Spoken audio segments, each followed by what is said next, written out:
Ago, and what were your focuses? Yeah, we practiced in the indoor for a while early on. So we did like pre-practice run-throughs and all those things, pre-practice special teams, warmed up, stretched. We did individual ball security, so we wanted to make sure we still got some practice work in, some special teams in there.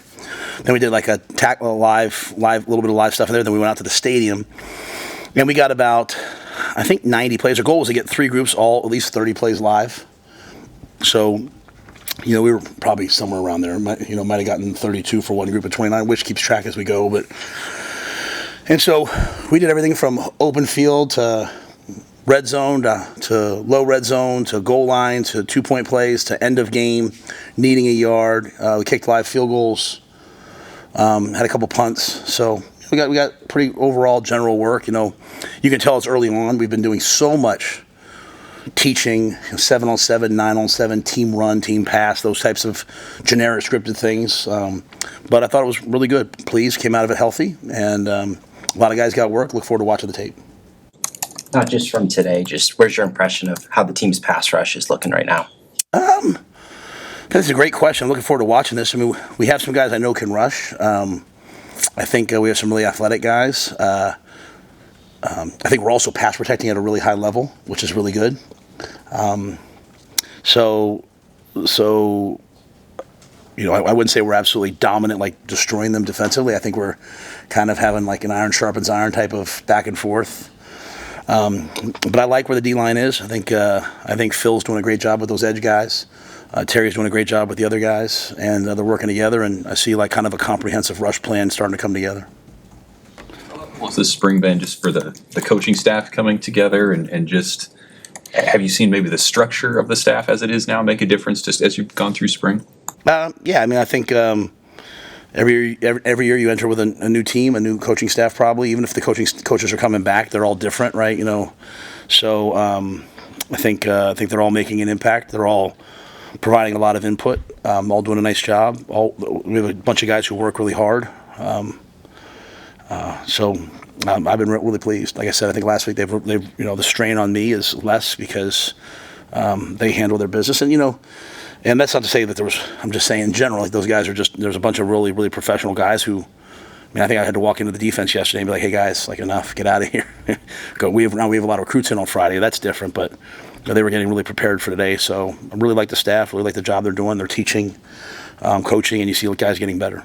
Hey man, I don't know how close you followed the house settlement stuff this week with the grandfathering of the 105, and like current players may not have to be a part of that 105 number. How does that change things? I mean, have you had any discussions with folks?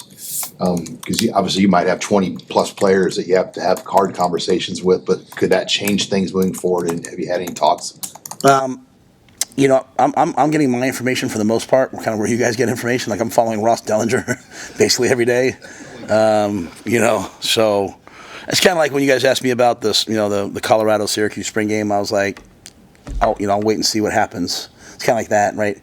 Now, I was in Big Ten meetings early on where I was a major proponent of grandfathering people in. Even if you went like, 120, 115, 110, 105, or 150, I know some other conferences had some concerns about that. And I think part of the reason why they had concerns was, hey, what if all these teams start scholarshiping 120 guys, then there's not less guys for everyone else. Let me just say this first. I don't think there's anything wrong with giving kids money to go to college, paying for kids to go to college, right? Like putting guys on scholarship. I mean, there's going to be enough players to go around. So I don't have those major concerns. And I think as we've moved forward and we've learned more about what the house settlement could be, again, I don't know what it is. What it could be, I think, the concerns about people just putting everyone on scholarship and hoarding players in the old days, the 70s of 150 scholarship players, I think that's kind of going away. So I'll wait and see what happens. We have a lot of smaller colleges coming to our practices, and I think hopefully they're coming to watch the way we practice. I think they're also going to keep an eye on the roster, and if there's guys moving on. Been really pleased with some of our guys that moved on in the winter. Was hated to see them go, but man, I was fired up when Mason Jones got a scholarship to go to Lindenwood. Just the strain that removes from his family. Or the guys from Kearney were here the other day and hearing that Riker Evans is doing so well or Devon Hall's doing so well. So, I want the guys to be somewhere in school, playing football, happy, And so we'll see what happens. Might be right for some guys, to move on. What it has done to us, as you've seen, is we haven't taken very many walk-ons. And I'd like to be able to take walk-ons every year, but we haven't this year, so we'll see. I don't know when that's going to all happen. I would assume there'll be some sort of relief, but I don't know that for sure. How do you advise guys with the portal opening next week about if they're on the fringe in that 105 about whether they should stay, they should go? What are those conversations like? We did it in December where we told every person. I feel like Simon Cowell right now, like product placement, we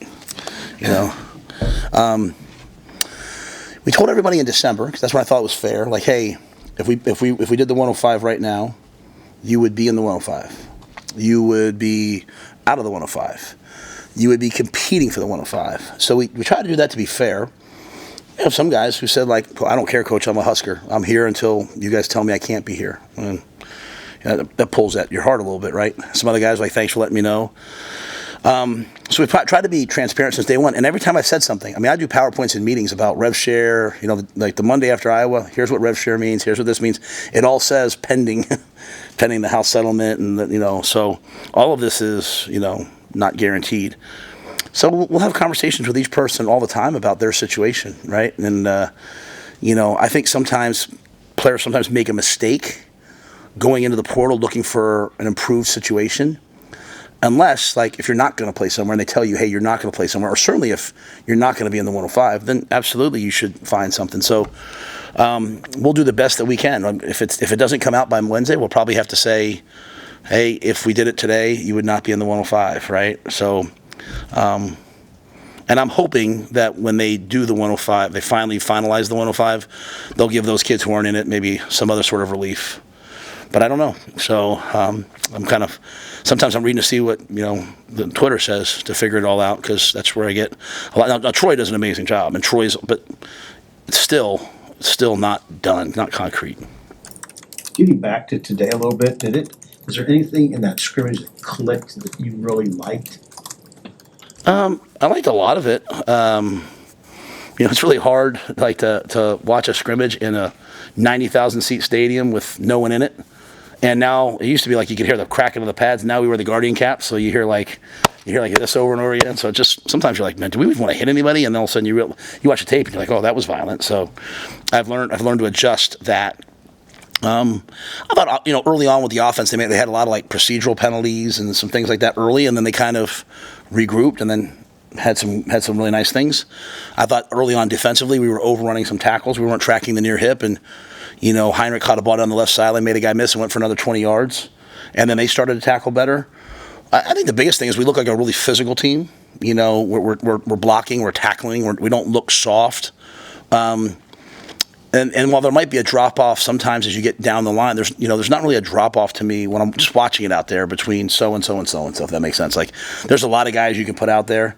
And it looks like we're covering people. It looks like we're out there and we're covering people. There's not a lot of guys running wide open in the drop-back passing game. So, again, there's a lot to watch. But I liked all those things. And then at the end, all the situational stuff, the guys are understanding it. I don't have to explain it time and time again. I did some situations today I haven't even covered with the guys, but there's recall from last year or the guys who really watch a lot of football. You mentioned the pass pro has been at a high level. How have you seen Elijah adapt to his new setting and other guys working at those tackle spots? Yeah, Elijah's got a lot of work still to do. He's got all the talent in the world. But he was in the hot tub last week, and I walked by and I started talking to him. I said, "How you doing?" For him, it's like coach, this moves a lot. You don't take it for granted, right? He's from down there. He goes to Alabama for several years, right? And all of a sudden now he's here for his last year, and while he's happy and having a great time and learning and all those different things, it's still a lot, right? So, as I said to him, well, you're going to play 12 years in the NFL, and you'll probably be living at some point in your career, you'll probably be living in Vegas on Monday, and you'll be playing in Atlanta on Wednesday, and you're just going to have to figure it out. So, this is good practice for him. So, he's got a long way to go in terms of continuing to learn our stuff, but he's really willing, he's eager, he puts the work in. He's been a great kid. He's doing his work in school. So, I've been pleased, and we got a long time till the season comes. I think he'll just get better and better and better. When I say a long way to go, it's just learning different protections and different calls, and obviously he played for Nick Saban and played for Kalen DeBoer. Like, those are elite offenses, and we do a lot of things same things that I did when I was with the O-line in New York that Donnie did when he was with Chicago. So you might have a different word, similar, and he's adapting. Anxious to watch this tape, because you're hoping that everybody gets better every day, and I'm sure he is. So glad to have Elijah. On the other side, Tyler Canuck has been doing a great job at right tackle. Really, really one of the guys coming on really strong. No greater representative of our team and our culture. I can't tell you the amount of people, whether they're recruits or just random people, who say, hey, I met this football player. He came up, we were taking a picture. He offered to take it for us. And he's another guy that's been somewhere else, came here, and values all the things that are here. Going to the other groups, so those other guys are all doing really well. One guy, I don't like to single a lot of guys out, but one guy, Grant Seagren, as soon as Grant decides that he's a scholarship player, he's going to be something else. Now, he was 230-pound tight end wherever he was. He's now 315. He's in the rake school, which means he's an elite student. He leaves all the time. He has to leave this meeting to go to class, that meeting to go to class. He makes it up. He's got all the talent to be a starter. He just has to, in his mind, say, I'm a starting left tackle. Not, I walked on or whatever. Like, forget all the walk-on stuff. That's in your own head. He's a big-time player in my mind. So, we've got 4 guys standing over there with the O-line who started a lot of games, and Henry, Gunner, Teddy, and Turner. But those other guys, man, they're doing a great job. Grant Brick's doing a really nice job. Knudsen, Brock's doing a great job. Preston plays guard, goes out and kicks out and plays tackle. So a lot of versatility at the tackle position right now. I'm curious, with the portal opening this week, you're seeing some holdouts and things going on with players with NIL. I mean, as a head coach, how do you get in front of those? Is there a way to get in front of these things that are happening? Obviously, the Tennessee one today is what everyone's talking about. Their quarterback left the day before the spring. Yeah, and one thing I've learned is, like, the stories we hear, not always the story. So I don't overreact to things I hear on the outside. On the inside, we just try to be transparent with guys. What I said, we played the Iowa game, and that Monday I walked in, I said to the guys, listen, everybody has the right to make the best decision for them. I just asked 2 things. That A, you make the decision based on the right information. And don't come to me later and say, well, they told me this, but they end up doing that. Like, there's stories everywhere. And that's why, if you've been here and you trust us, if you're here and you say, well, Coach Rhule's lied to me, I don't trust him, then okay. But if you've been here and we've always told you the truth, as best we know it, then if we tell you, hey, this is where we see you, then you probably should listen to that, as opposed to somebody out there. Like, everyone out there always has something better for you. You know what I mean? Everybody's always got some, a better scheme, a quicker way to do this, a faster way to do that. There really is no quick fix, quick way to getting there. So make sure you're listening to the right information and then do it the right way. I left Temple to be the head coach of Baylor. Temple gave me my start. Temple had me assistant coach. Temple gave me my first head coaching job. But when the time came, I took on a new challenge. So I exited there, so I get it. Number 2, I left Baylor to go be the head coach in Carolina. So I don't fault somebody when they leave here. I just tell the guys, make sure you're walking into the right situation. I've walked into many situations in my life, business, professional, they tell you one thing and it ends up being another. So be careful. Say to yourself, who am I getting the information from? Can I trust it? And that's all I want for our guys, because I desperately want them all to be happy and healthy and be successful. So sometimes I think there's really 2 groups. There's the guys who aren't going to play and they really want to play. And whether it's 105 or they're just not quite good enough, and it looks like that's going to be the way for the rest of their career, and they want to move down, we try to help them as much as we can. And I love watching them succeed. There's a kind of a second group of guys who are good enough to play here, and I think they should stick it out and fight. I think too many people, outside people, parents, coaches, we're always trying to find like a better situation. But if you really are an NFL player or you're really a great player, you'll make your situation good enough by just getting better. And if you stay in this place, if you stay in this weight room, this training facility, this training table for 4 years, you're probably going to get developed. So chasing a better situation because you have a chance to go quicker, but you're not getting the same training and all that, it doesn't make as much sense to me, but that's me. If someone's not happy here, I want them to leave. Bryant's a freshman here. If Bryant wasn't happy, Julie and I would say, well, let's find some place to make you happy. Just don't leave because someone's saying, hey, I can get you a couple more bucks or a couple more of this or a couple more of that, because I think a lot of the guys who leave, they find out not all that's true, you know. So I just try to deal with each one as it comes if they ask me. Some guys don't ask me. Some guys do. We certainly take transfers, so I can't say that, you know, guys shouldn't transfer. Anyway, that's kind of long-winded. But like, if you're at a place like this, you should really only leave if you're never going to get on the field and you want to play. I mean, if you have a chance, but if you're not the starter right now and you want to know, I mean, Hassan Reddick went from walk-on to first-team All-Pro, making $27 million. He did it by just showing up every year and getting a little bit better, right? And all of a sudden, he was going into his senior year, and this is Haas did this, not me. Haas was going to be, they projected maybe a 7th-round pick. And 6 months later, we were sitting there in the green room, and he was the 13th pick in the draft. Like, there was no which situation is better to get me to be drafted. Like, that doesn't exist. He did the work, got better, played better every year, found his way to get on the field. And if you're going to listen to some other college coach tell you, hey, you'll be the starter, then don't call me afterwards and say, well, I wasn't the starter. Well, I mean, they're recruiting some kids just to come be backups, right? Like, if they think they're a CFP team, they're saying to themselves, hey, I need guys for 16 games. So I'm gonna go get this kid because he can maybe start from us in week 12. So just be careful the information you're listening to. And when you do decide to leave, do it the right way. Be honest. If guys do that, I got no issue with it. And I'll tell them the truth. If they say, Coach, where do I stand? I'll tell them exactly where they stand. But as parents, I got 3 kids. It's impossible to put our kids in the right situation all the time. What we should do is make our kids strong enough that they can turn a bad situation into a good one. And that's, I guess I'm paraphrasing Bruce Lee and JFK, like, what is it? Don't ask for the strength. Don't ask for, life to be easy. Ask for the strength to handle it when it's hard. That's super paraphrased, but I try to live my life by that. I try to share that with our guys. So every situation is going to be different. We're not super out there looking for a ton of guys in the portal. If a guy pops up, we might take a guy or two if it's the right fit, but we like this football team. And we, I don't know if there's enough footballs to go around to the guys I think can make plays on this team. And so we want to play a ton of guys on defense.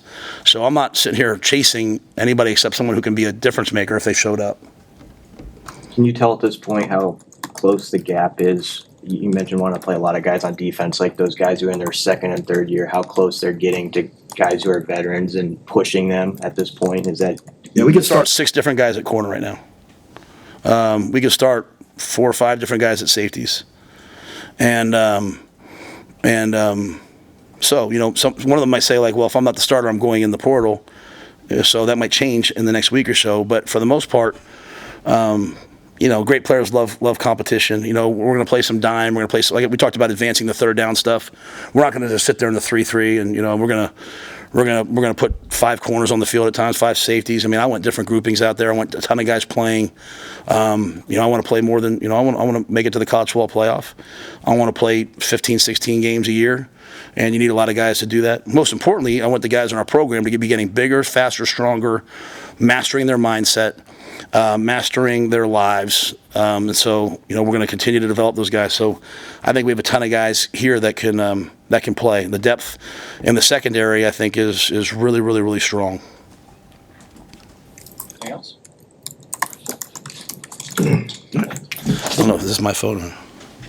This is my phone. All right, take care, guys.